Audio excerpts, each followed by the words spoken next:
Apat ang sugatan, kabilang ang 2 pulis matapos silang tambangan sa Sibuco, Zamboanga del Norte. Nagbabalik si Tek Ocampo para sa iba pang balita sa Mindanao. Sa kuha ng CCTV ng isang fast food restaurant sa Pagadian City, makikita ang isang babaeng customer habang hinihintay ang kanyang in-order sa counter. Maya-maya, dumating ang isang lalaking may kasamang babae at pumila sa likuran ng biktima. Ang babaeng suspect ang dumukot sa cellphone ng biktima na nasa kanyang bag, habang ang kasabwat ang nagsilbing lookout.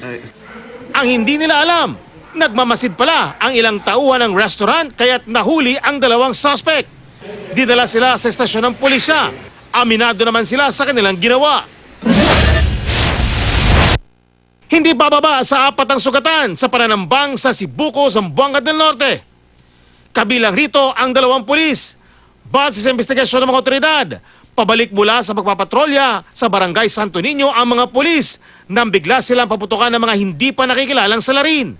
Tumakas sa mga salarin nang gumanti ang mga pulis.